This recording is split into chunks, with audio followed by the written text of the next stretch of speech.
Vamos a compartir el mensaje de hoy. El título es Consumado es. Estamos celebrando Semana Santa y recordamos la muerte y la resurrección de Cristo cuando en la cruz Él dijo esta palabra. Vamos a orar para comenzar. Señor, queremos abrir tu palabra, queremos saber de tu salvación, queremos que hables a nuestro corazón, queremos saber tu verdad. En el nombre de Jesús, amén. En Semana Santa se celebra la muerte y la resurrección de Cristo casi a nivel mundial y, y entendemos que lo que estamos celebrando es también esa cruz que usamos como símbolo de la salvación, como símbolo de vida eterna, como un símbolo del amor de Cristo. Ahora el hombre en general en el mundo, cuando celebra Semana Santa, parte ya casi a principio de año a ver cuándo cae Semana Santa para ver este fin de semana largo y salir de vacaciones, ir a la playa, etcétera. Incluso en tiempos como ahora de cuarentena vemos cómo la gente ha evadido la ley para salir a la playa a celebrar Semana Santa. ¿Y qué hay de esa cruz? O si no, recuerdan esta semana como una tragedia de Jesús que murió en esa cruz, una pena tan grande, y casi nos vestimos de luto e incluso dejamos de comer algunas cosas por esta causa.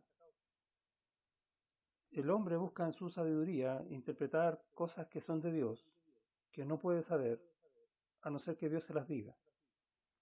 O, dicho de otra manera, a no ser que quiera escuchar lo que Dios dice. Y eso lo que Dios dice está en la Biblia, en su palabra, desde el principio. Todo lo que el hombre sabe acerca de Dios viene de la Biblia.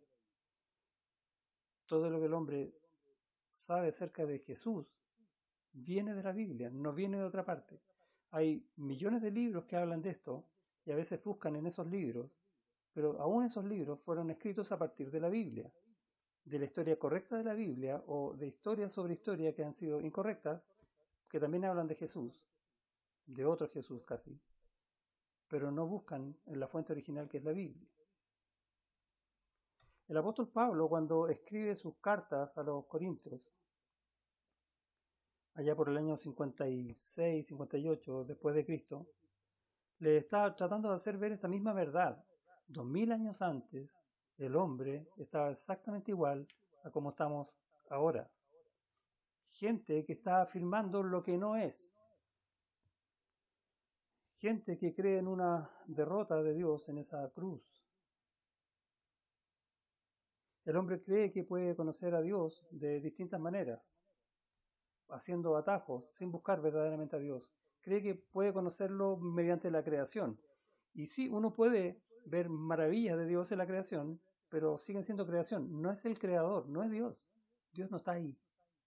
Es lo que Dios hizo.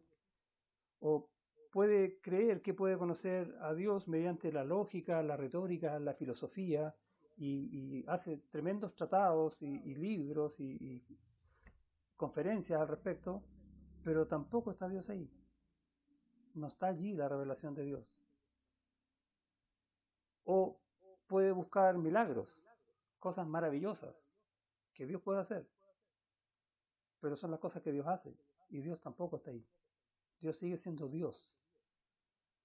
La única manera de conocer a Dios, de entender quién es Él y cómo es Él, es según lo que Él mismo ha dicho de sí mismo, y eso está en la Biblia. Ahí está su revelación. Ahí está el Evangelio que habla de Jesucristo. Ahora, el problema es que el hombre, en su lógica humana, no entiende el Evangelio. ¿Cómo puede entender que hay vida en la muerte, pensando en la cruz? No calza, es ridículo. ¿Cómo viene un judío que todo el mundo lo trata mal, lo clavan en una cruz, se muere y eso me va a dar vida?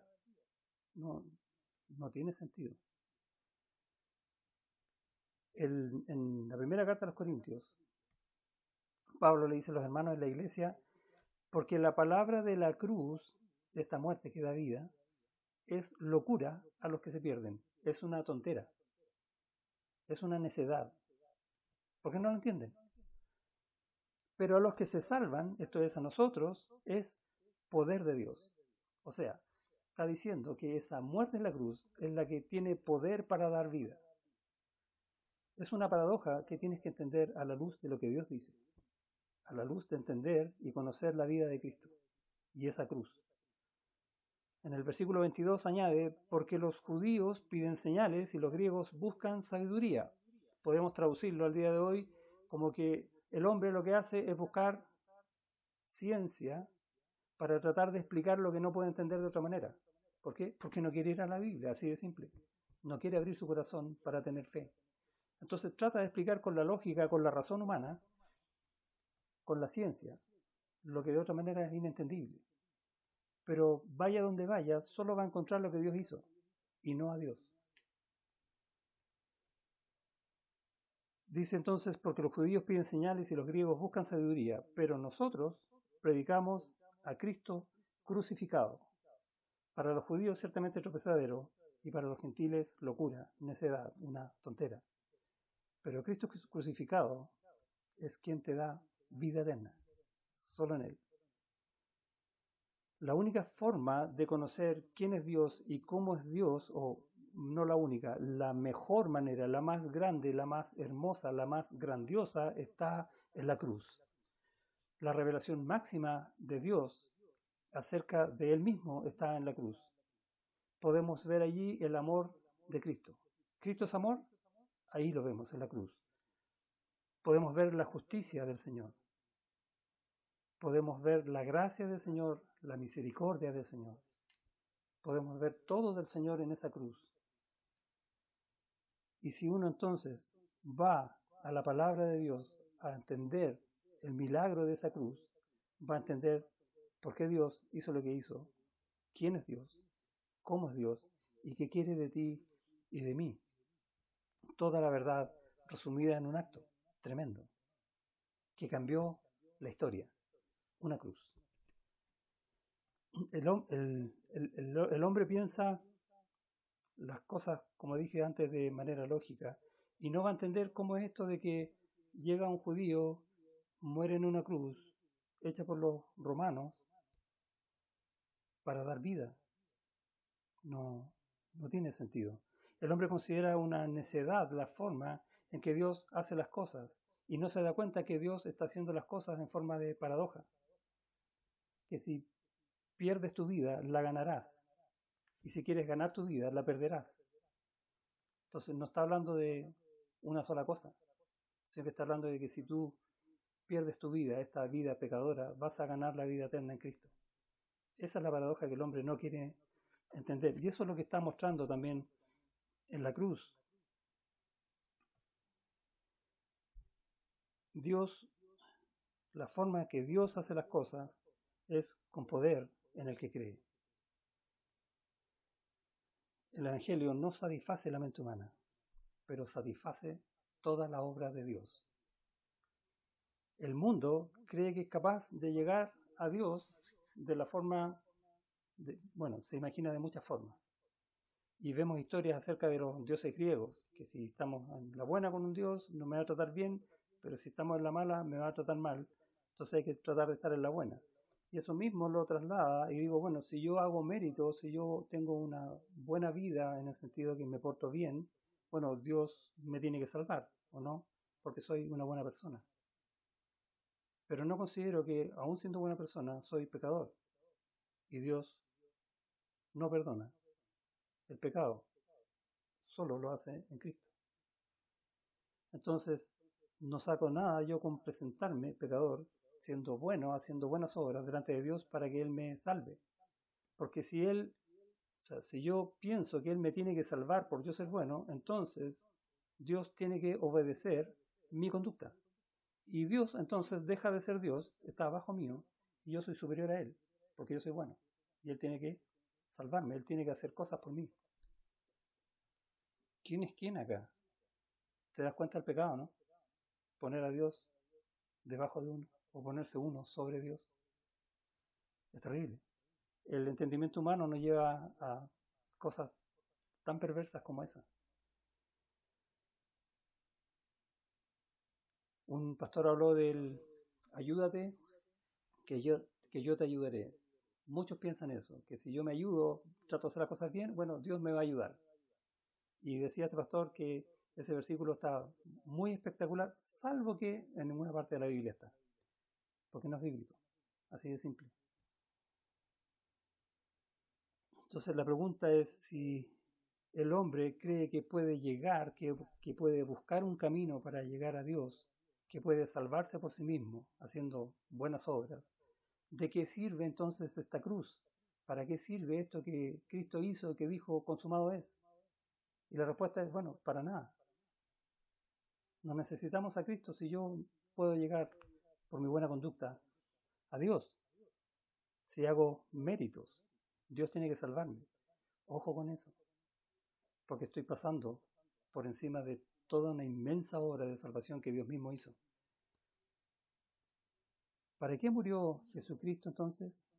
Si no fue por eso, ¿por qué murió? La respuesta está en la misma Biblia. Dios te ama. Y en Juan 3:16 dice el versículo, porque de tal manera amó Dios al mundo, a ti, a mí. De tal manera amó Dios al mundo, que dio a su Hijo unigénito, lo envió, lo entregó, lo envió con un plan para que todo aquel que en él cree no se pierda, no sea condenado, mas tenga vida eterna en Cristo. Y ese plan de enviar a Cristo es la cruz. Cristo vino a este mundo para morir en una cruz, para salvarte a ti y a mí. A eso vino el Señor. Podemos ver algunos pasajes que hablan de esta verdad. Como te dije, si quieres conocer a Dios, búscalo en su palabra, escucha su voz en su palabra. Y él dice en Lucas capítulo 19, versículo 10, porque el Hijo del Hombre vino a buscar y a salvar lo que se había perdido. El Hijo del Hombre, Jesucristo, vino a buscarte y a salvarte. A eso vino, ¿te das cuenta? El plan de Dios, porque de tal manera te amó que dio a su Hijo unigénito para que si tú crees en Él no te pierdas y tengas vida eterna. En Gálatas está hablando del tiempo en que lo envió. Dice, pero cuando vino el cumplimiento del tiempo, Dios es sabio y sabe cuándo hacer las cosas en manera perfecta. Dice, Dios envió a su Hijo, ahí está de nuevo la figura, nacido de mujer y nacido bajo la ley, para que redimiese a los que estaban bajo la ley. Y aquí agrega un concepto, que la ley lo que está haciendo es mostrar tu pecado y mi pecado. Cualquiera que transgreda la ley en un solo punto se hace culpable de toda la ley. Por lo tanto, somos todos pecadores y ninguno podemos cumplir la ley a cabalidad. Una vez un escriba le preguntó al Señor Jesucristo cuáles son los principales mandamientos y él le dijo, amarás a tu Dios con toda tu mente, con todo tu corazón, con todo tu ser. Y uno puede preguntarse, bueno, ¿yo amo a Dios todo el tiempo? Y la respuesta es no, no todo el tiempo. Bueno, entonces no cumplo la ley. Y ya soy culpable de la ley. Y este versículo dice que Él vino para redimir a los que estaban bajo la ley, a ti y a mí que no hemos cumplido la ley. Redimir significa traer de vuelta, rescatar de esa situación de pecado de la cual no podemos salir, en la cual nosotros somos condenados eternamente. Y esa situación grave, terrorífica del infierno, Él la salva, Él la redime. La palabra redimir es sacarte, rescatarte, traerte de vuelta de donde tú no puedes salir. A eso vino el Señor. En Hebreos, capítulo 9, versículo 22, dice, y sin derramamiento de sangre no se hace remisión. Y esta palabra remisión tiene que ver con el perdón de pecados. Dice que tiene que haber derramamiento de sangre, una muerte, para que haya perdón de pecados. Y esta palabra en el idioma original está hablando de un perdón total. Por eso que Juan el Bautista, cuando ve a Jesucristo, dice, he aquí el Cordero de Dios que quita el pecado del mundo.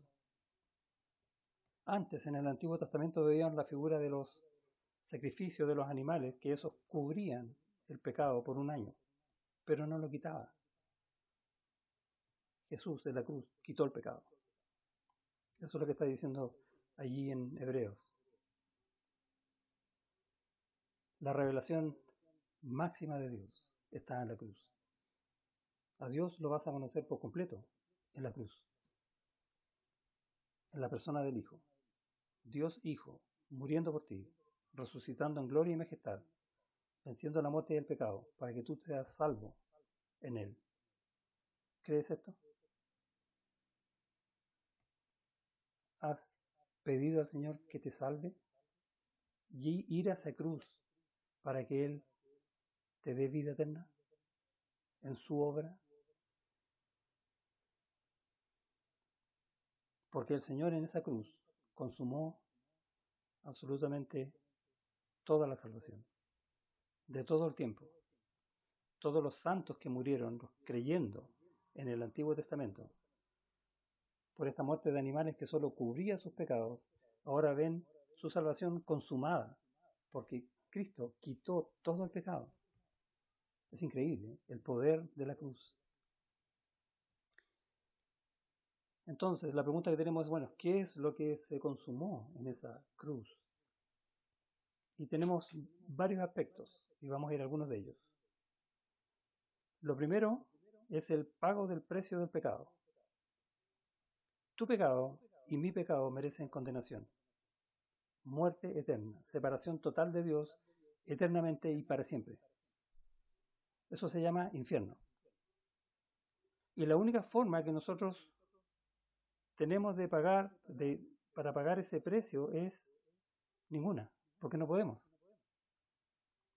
El Señor Jesucristo sí. Y eso fue lo que Él hizo en la cruz. Y cuando Él dijo, consumado es, pagó el precio, porque Él recibió toda la ira de Dios por causa de tu pecado y el mío, y Él recibió toda esa condenación en un segundo, el infierno mismo, para poder pagar lo que no podíamos pagar. Y en Él tenemos salvación. Eso fue consumado en la cruz. Dice el texto en Juan, cuando Él dice, consumado es, dice, habiendo inclinado la cabeza, entregó el Espíritu. Y es interesante cómo está escrito, porque lo que Dios está diciendo es que Él, estando en la cruz, consuma todo, cumple toda la ley, incluso lo que dice antes en el texto que se leyó con anterioridad, que tomó vinagre. Eso aparece en el Salmo 69. Cumplió incluso toda la escritura, todo lo consumó. Y cuando está en la cruz y dice, consumado es, ya todo está cumplido, ya todo está pagado, dice que Él inclina su rostro. Cuando una persona muere y inclina su rostro. Él no, Él lo inclinó primero. Porque entonces Él iba a entregar su espíritu. Él iba a ofrecer su vida, su muerte. ¿Te das cuenta el tremendo amor y la gracia de Dios en esto? Él no murió como cualquiera. Él entregó su vida por ti, sabiendo que Él mismo la puede tomar, que es la resurrección. Es impactante notar estas cosas que hay en la cruz, en este consumado es. Es tremendo. La obra de Dios es inmensa y cómo Él se muestra por completo en la cruz. ¿Qué más quedó consumado en la cruz? La redención. Hablamos recién de la redención. ¿Se acuerda que vino para que redimiese a los que estaban bajo la ley? Redimir es pagar un precio por alguien para sacarlo de donde está y llevarlo a otro lugar. Por ejemplo, vamos a hacer una figura. Nosotros, como somos pecadores y no tenemos formas de sacarnos nuestro pecado, por muy buenos que seamos, seguimos siendo pecadores. Sin Cristo estamos en una ciudad, que se va a llamar la ciudad sin Cristo, donde todos son pecadores y lo único que hacen es pecado y son esclavos de ese pecado y no tienen forma de salir de ahí. La única forma en que alguien salga de esa ciudad es porque alguien lo saque. ¿Y cómo lo van a sacar? Viene alguien y compra su precio, paga por esa persona para sacarlo y cuando lo saca para siempre. Y Cristo pagó ese precio. ¿Cuál es el precio? Su sangre, su vida. Eso significa redención. Y Cristo en la cruz te redimió. O sea, pagó el precio para sacarte de esa esclavitud del pecado y darte vida nueva. Aún somos pecadores, pero redimidos. Podemos entonces entender las cosas del Señor y vivir de acuerdo a su enseñanza y a su voluntad, porque tenemos esta vida nueva con la cual hemos sido redimidos. Hemos sido comprados con la sangre de Cristo. No hay palabras para tratar de describir eso. Bueno, y eso es lo que celebramos en esta fecha. Que Él se dio por completo. Amor incondicional. Para que tú y yo podamos ser salvos. Por su sangre. En su muerte hay vida. Además, en este consumado es, Él firmó, por decirlo así, selló, completó, consumó las bendiciones del nuevo pacto. El nuevo pacto aparece en las Escrituras para Israel, que se va a ejecutar literalmente en la segunda venida de Cristo, porque el Señor va a venir de nuevo. Pero la próxima vez que Él venga, no va a venir a salvar, sino que va a venir a juzgar y a instaurar un reino, porque Él es rey. Y en ese reino se va a cumplir el nuevo pacto para Israel. Pero hoy, en la cruz, Él ya dio todas las bendiciones de ese nuevo pacto a todo aquel que en Él cree. Cuando Él está en la mesa con los discípulos en la última cena, justo antes de morir, y saca la copa y dice, esta es la sangre del nuevo pacto que por vosotros es derramada. ¿Por qué? Porque en ese consumado es, Él iba justamente a completar las bendiciones del nuevo pacto para nosotros. Y el nuevo pacto está hablando de que Dios nos va a dar un corazón nuevo, y lo hizo. Cuando uno acepta a Cristo como Señor y Salvador de su vida, Él te da un corazón nuevo. Él pone su espíritu a vivir, a morar dentro de ti. Eso dice el nuevo pacto. Y dice que ya no tenemos necesidad de enseñarnos unos a otros porque vamos a conocer todo acerca de Dios, porque nos transformó en seres espirituales, aún siendo pecadores. Es una obra milagrosa y que nosotros a veces no podemos entender cómo Dios hace las cosas. Pero cuando uno ve lo que hace, empieza a entender cómo es Dios, qué quiere Dios de ti y de mí. Y esta bendición del nuevo pacto es la que nos hace hoy día iglesia. Todo eso quedó consumado en la cruz. Y muchas otras cosas más que por tiempo no las vamos a alcanzar a ver. Pero es impactante saber lo que Dios hizo en Cristo, en esa cruz.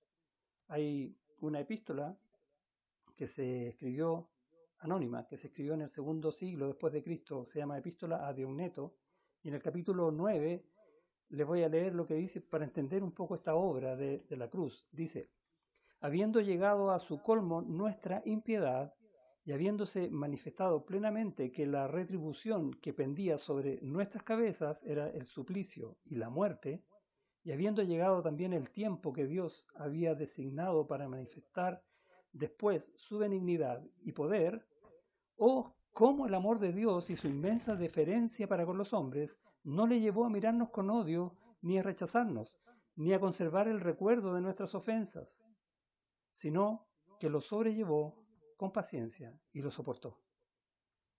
Él mismo, con su misericordia, tomó sobre sí el peso de nuestras iniquidades y dio a su propio Hijo en rescate por nosotros, al santo por los transgresores, al irreprochable por los malvados, al justo por los injustos, al incorruptible por los corruptibles, al inmortal por los mortales.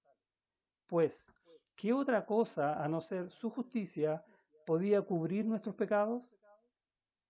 ¿En quién otro sino en el Hijo unigénito de Dios, Jesucristo? ¿Era posible que fuésemos justificados nosotros, los inicuos e impíos? Oh dulce intercambio, oh inescrutable operación, oh beneficios que sobrepasan toda expectación. Precioso texto que habla de esta maravilla en la cruz, cuando Jesús dijo, consumado es. Y repito la pregunta, ¿qué celebramos hoy? Y ahora entendemos un poco más. Lo que celebramos es la obra de Cristo en la cruz. Y no solo que nos rescata de la condenación y nos da el perdón de pecados, que ya es mucho, sino que también nos declara justos delante de Dios. También nos permite caminar en el poder que Dios da. Nos da a vivir de su gracia. Él nos sustenta cada día. Nos permite disfrutar de sus bendiciones y de sus promesas. Nos da vida eterna. Y nos conforma en un cuerpo, que es el cuerpo de Cristo, su iglesia. Pero no solo eso. También nos permite tener recompensas eternas. Cuánta bondad, cuánta bendición en una cruz, cuando Él dijo, consumado es. Amén. Oramos. Señor, gracias por tu palabra que nos enseña esta maravillosa, impresionante, inmensa, poderosa obra en esa cruz. Gracias porque en esa muerte tú das vida. Gracias por Cristo, que hoy tiene su mano extendida para todo aquel que está esperando salvación. Si tú no has aceptado a Cristo como tu Señor y Salvador, este es el tiempo. Ora, pídele que lo sea. Entrega tu corazón, tu vida a Él, para que sea cambiada para siempre, para que te saque de condenación y te lleve a vida eterna. Si tú has aceptado a Cristo como Señor y Salvador, ruega que te siga haciendo caminar por esos pasos, los que Él enseñó, para que podamos crecer conforme a la imagen del Señor, porque ese es el propósito por el cual fuiste salvado. Ayúdanos, Señor, a creer. Ayúdanos, Señor, a tener fe. Ayúdanos a entender que la cruz no es algo que celebramos un par de días en el año, sino que es verdaderamente nuestra vida cada día, porque cada día estamos arrepentidos delante de ti. En el nombre de Jesús. Amén.